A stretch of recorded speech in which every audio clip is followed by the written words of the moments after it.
To support this show, go to patreon.com/5G for D.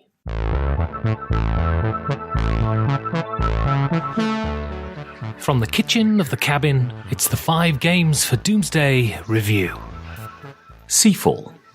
Why can't everything be anticipation? The delicious uncertainty that is anticipation. Anticipation is the glisten in the eye, the tickle in the stomach, the tremble in the voice. It's anticipation that drives us through life. That holiday in the summer, or that date next week, or that movie you just have to see.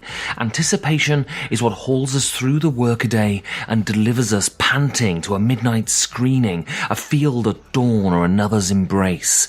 The key to a happy life is to forge a chain of anticipation, one good reason to look forward to the future after another until the day you can't anticipate anymore because your limbs are stiffening and you look like the singer from Mayhem. Anticipation can have its drawbacks, though.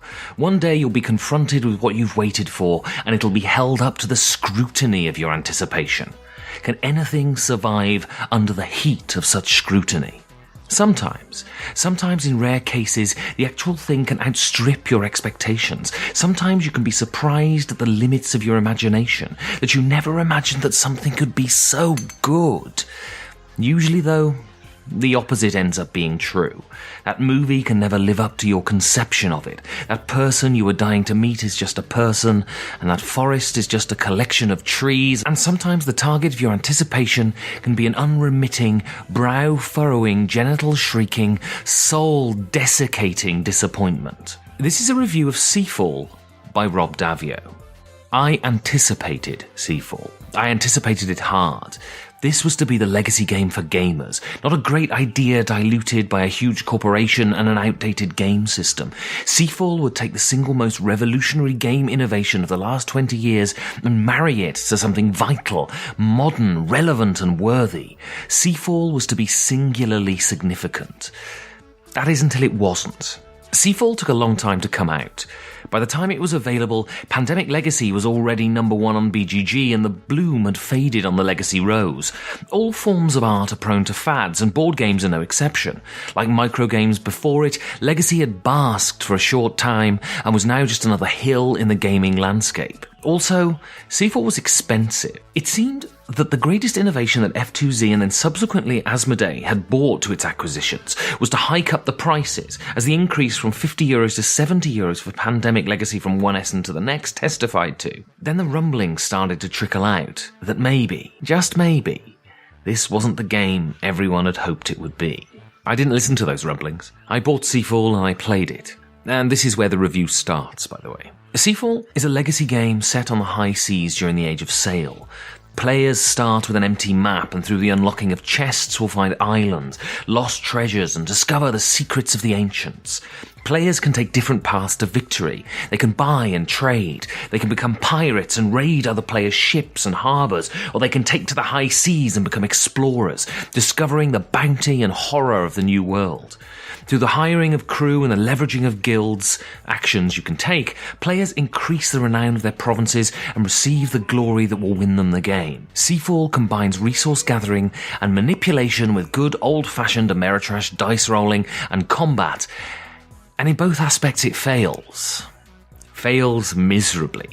While it's true that there are different paths to victory, each path is a long, dreary trudge through a drab, mud-brown landscape, and the destination is as dull as the journey. There is the path of the merchant. Travelling down this path involves making tedious goods conversions until you've got enough money to buy things that reward victory points, until you mercifully pass the VP threshold to claim victory. This is splendour on Mogadons.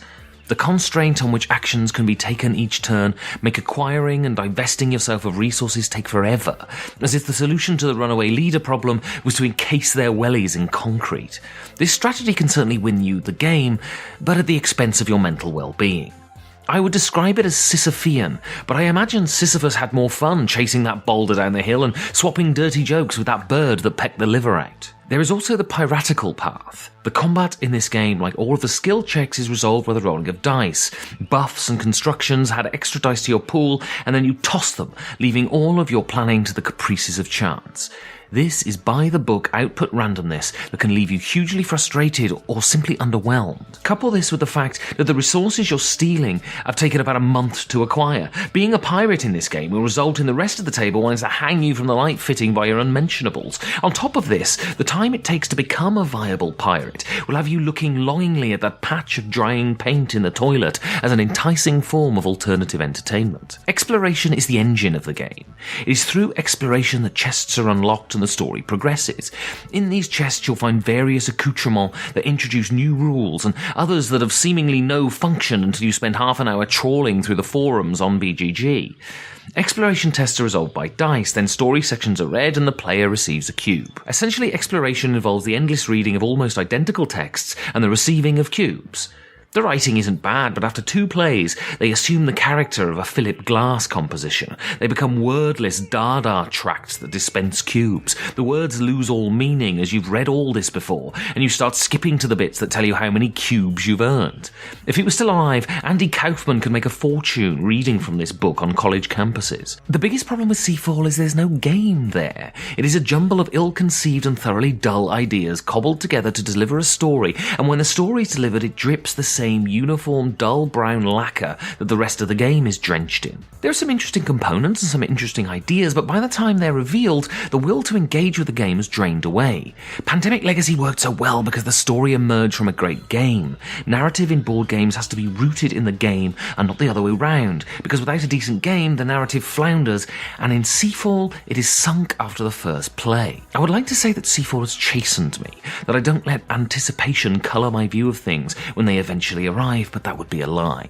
To misquote triteness, anticipation is the spice of life, and to rob yourself of childlike excitement at the future is to confine yourself to the grey pragmatism of adulthood, and to do that is to die before you've died. Let anticipation take you and sweep you away, and even if you end up disappointed, it won't be 2 minutes before you're swept away again, and so on into the never-ending carnival of anticipation.